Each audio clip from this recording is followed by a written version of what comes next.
Deputetët opozitar shqiptar kërkojnë tërheqjen nga debati parlamentar ligjin për përfaqësim të drejtë dhe adekuat dhe ligjin kundër lojrave të fatit. Ish-ministri dhe deputeti i LSDM-s Lupço Nikolovski akuzoi ministrin aktual për dështime në sektorin e bujqësisë.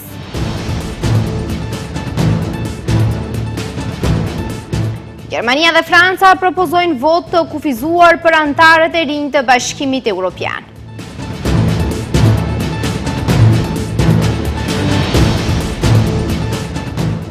Përfundoi viti shkollor, nxënësit nisin pushimet verore.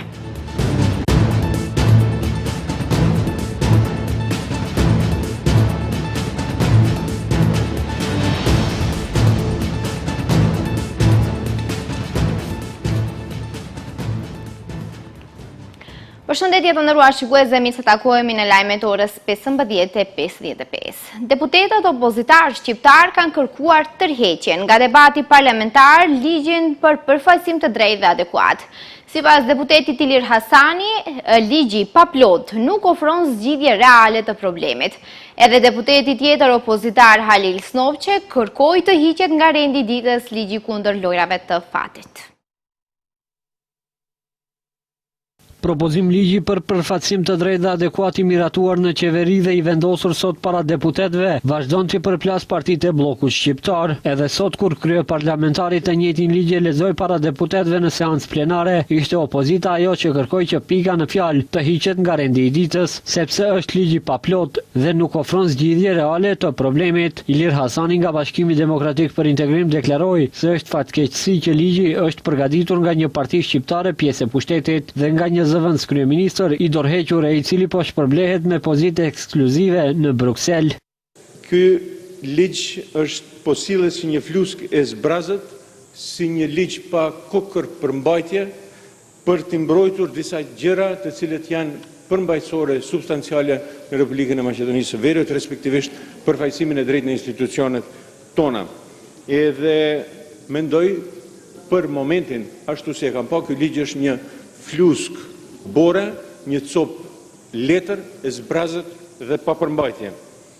Të ju lutem Blenit të mos e duroni këtë përbuzje të cilën janë të ja u bë çdo moment vëmëroja në qeveri dhe kryeministri njashtu që çdo ditë po i shohim skandalet njëra mbas tjetrës dhe ju nuk po guxoni në asnjë mënyrë të reagoni.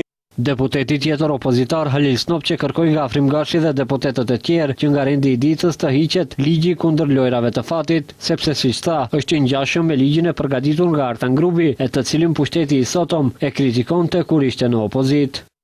Gati se nuk ka asnjë dallim ky propozim ligj me propozim ligjin që u dha në mandatin e kaluar dhe të cilën ne emërtuam si ligji i Artan Grupit, të cilën e kundërshtuam shumë keq, shumë ashpër. Dhe pikërisht kjo shumicë parlamentare kundërshtoi, po edhe unë e kam kundërshtuar.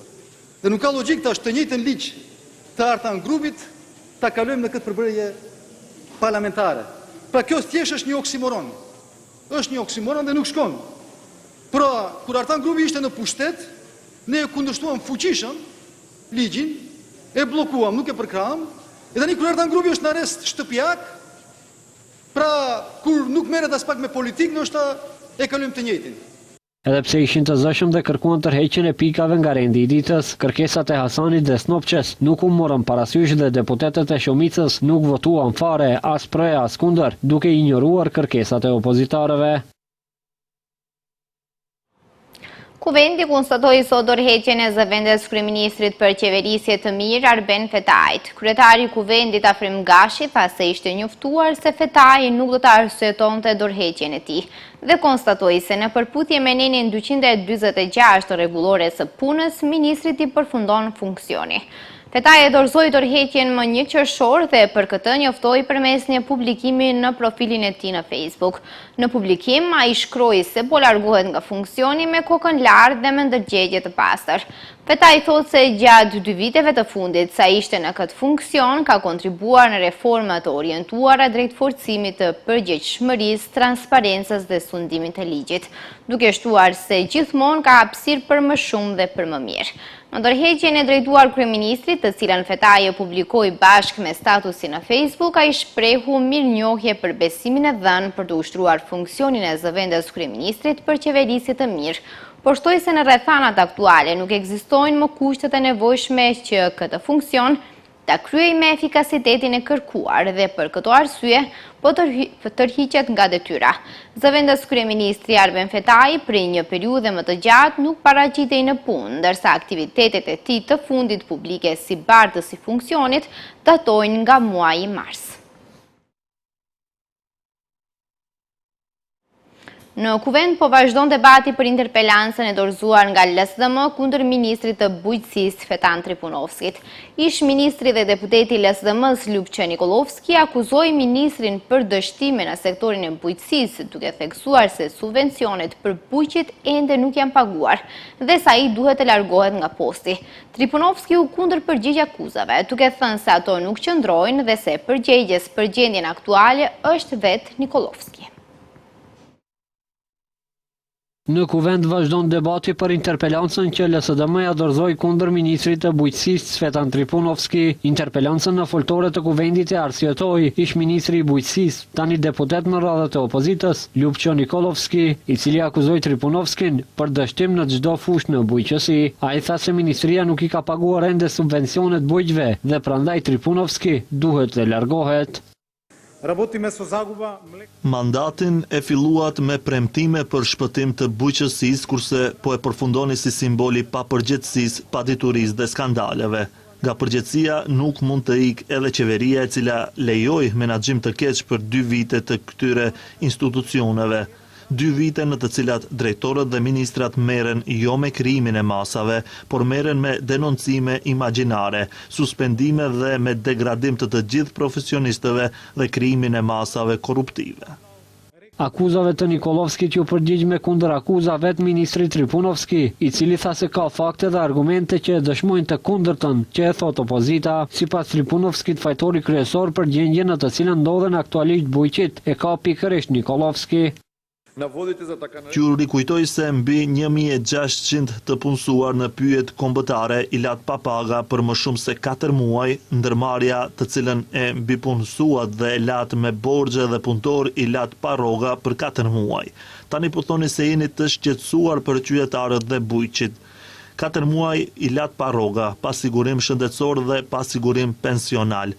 Në shoqatën aksionare ekonomia e ujrave mbi 500 të punësuar i lat pa rroga, a nuk shqetësoheshit atëherë për këto ndërmarrje dhe këto qytetarë?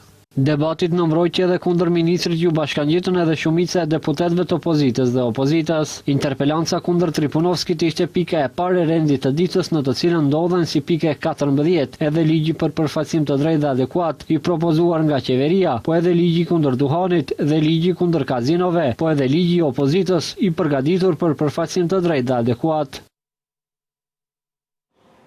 Interesi për bashkat i Maqedonisë së Veriut dhe Bullgarisë është të ecjen përpara në rrugën drejt anëtarësimit të plotë në Bashkimin Evropian. Këtë e deklaroi kryediplomati Tim Çomucunski, i cili theksoi se të dy vendet kanë shumë për të fituar nga ky proces.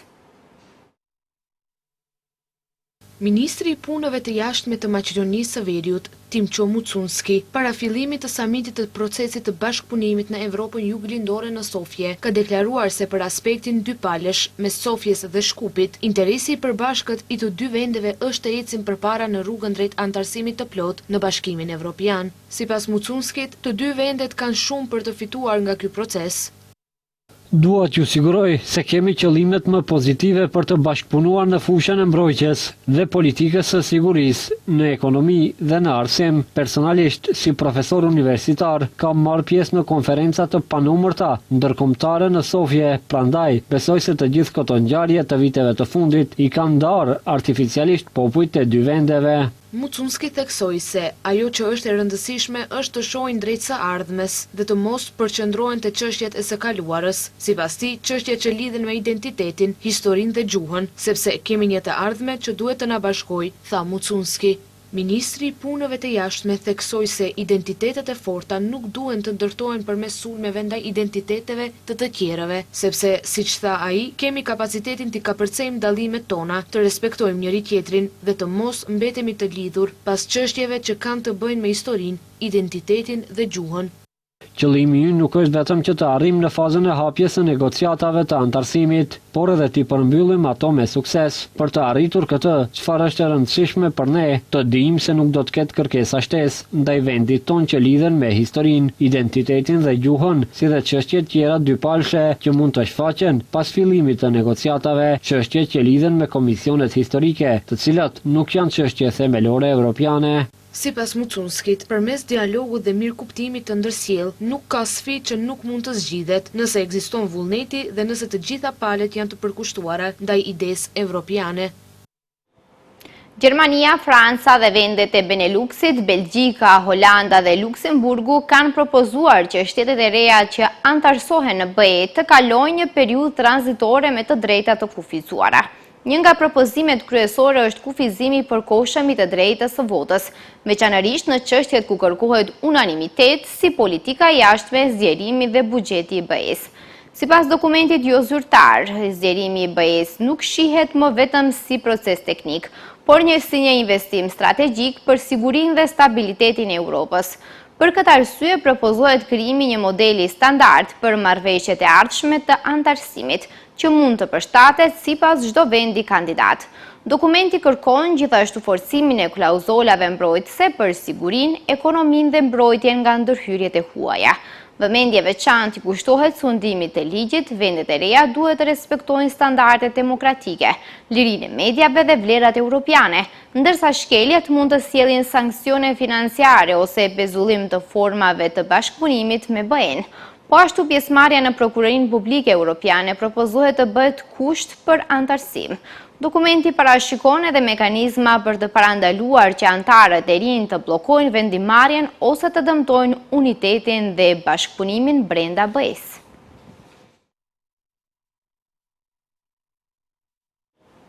Nxënësit e shkollave fillore dhe të mesme sot e përfunduan vitin shkollor 2025-2026 dhe deri më 30 gusht, 31 gusht ata do të jenë në pushime verore. Ministri e Arsimit Vesna Janevska tha se ky ishte një vit më i mirë se ai paraprak. Librat u mbyllën, çantat u mbyllën, shokët e shoqët u përshëndetën. Sot, razilja e fundit e vitit shkollor, me çka dhe zyrtarisht nisi pushimi veror i nxënësve të shkollave fillore dhe të mesme mbar vendit, pas një viti me mësime, teste dhe aktivitete shkollore. Tani nxënësit do të kenë më shumë kohë për argëtim, për të rikthyer sërish në bankat e shkollës në shtator. Me këtë rast, Ministri i Arsimit Vesna Janevska uroi nxënësit dhe theksoi se ky ishte një vit që sipas saj ishte më i mirë se sa ai paraprak, dhe se gjatë të cilit kanë sjellë shumë risi në procesin edukativo-arsimor. Të gjithë nxënësve të shkollave fillore dhe të mesme i përgëzoi për sukseset e arritura, u dëshiroi pushime të bukura verore, të mbushura me çlodhje, shoqërim dhe kujtime të paharrueshme. Besoi se do të gjejnë kohë edhe për leximin e literaturës, për fitimin e njohurive të reja dhe për zhvillimin e aftësive personale. Ndërsa njoftoi mësimdhënësit se do të kenë një rritje të re të pagave prej 7.5%. Përndryshe për më shumë se 14.500 maturant, mësimi përfundoi më 15 maj, ndërsa më 11 qershor, ata që janë regjistruar për provimin shtetëror të maturës do ta japin provimin e detyrueshëm të jashtëm në gjuhën e tyre amtare, pra maqedonisht, shqip, turqisht ose serbisht. Më 12 qershor, kandidatët për provimet shtetërore të maturës profesionale dhe shtetërore artistike do të japin provimet, pasi më parë më 6 qershor, maturantët e kishin dhënë tashmë pjesën e parë të lëndës zgjedhore eksterne. Regjistrimi në arsimin e mesëm për nxënësit gjysmë maturant fillon këtë muaj. Alper Aktash është emëruar ambasadori i ri në ambasadën e Turqisë në Shkup. Sipas informacionit nga burimet diplomatike, ministri i jashtëm i Turqisë Hakan Fidan u ka komunikuar detyrat e reja diplomatëve që do të shërbejnë në përfaqësitë e jashtme të Turqisë dhe që do të kryejnë detyrën e ambasadorit. Në këtë kuadër, në ambasadën në Shkup është emëruar Alper Aktash, i cili deri tani ishte ambasador i Turqisë në Mogadishu. Ambasadori aktual Fatih Ulusoj ishte në këtë detyrë që nga viti 2024.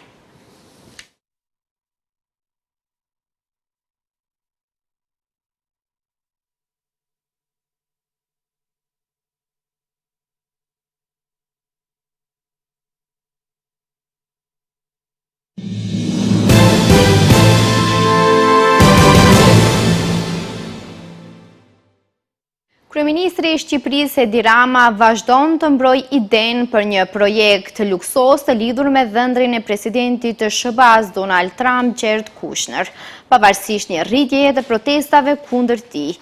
Në një intervistë për Associated Press, në lidhje me situatën e krijuar prej disa ditësh në Shqipëri, ku qytetarë të shumtë kërkojnë masivisht dorëheqjen e tij, Rama i ka hedhur poshtë kundërshtime duke i cilësuar ato si rezultati i dezinformimit.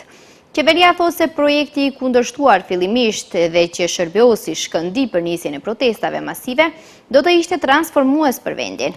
Associated Press shkruan se mijëra demonstrues janë bashkuar protestave të përditshme jashtë zyrës së Ramës në Tiranë. Rama thosë se kritikat janë plot me gjysmë të vërteta. Sipas Ramës, një pjesë e reagimit negativ po amplifikohej nga ndërhyrjet e jashtme duke përmendur atë që ai e përshkroi si një fushat kibernetike iraniane, afatgjatë kundër Shqipërisë. Megjithatë, Teherani ka mohuar akuzat.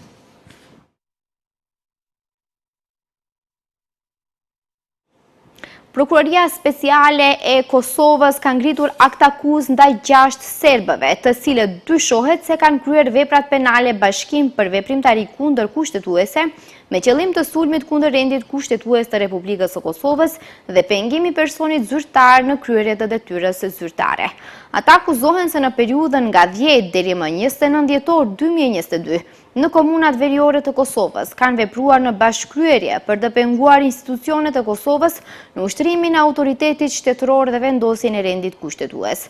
Në akt akuzë thuhet se të pandehurit përmes përdorimit të forcës dhe dhunës kanë organizuar dhe vendosur barrikada në rrugët kryesore, duke përdorur mjete të rënda, përfshirë kamion të mbushur me zhavor, eskavator, autoambulanca, autobus dhe automjete tjera.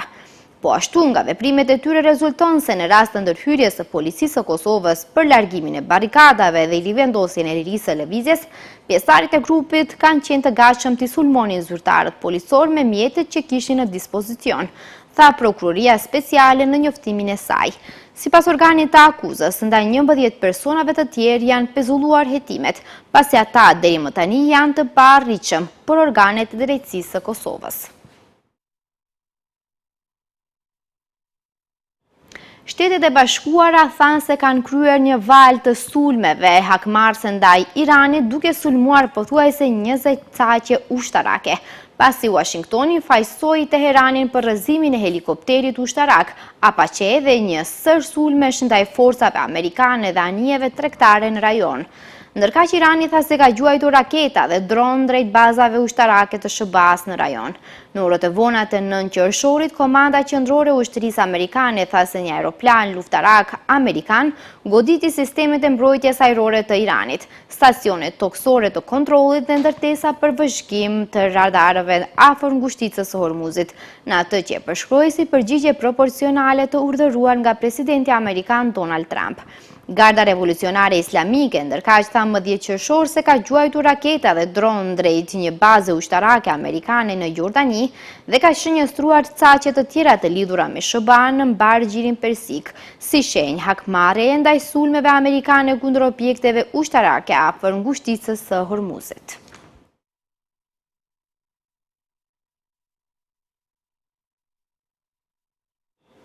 Të paktën 13 persona, të prej tyre 11 fëmijë, kanë humbur jetën si pasojë e sulmeve ajrore të atribuara forcave ajrore pakistaneze në zonat lindore të Afganistanit, pranë kufirit mes dy vendeve.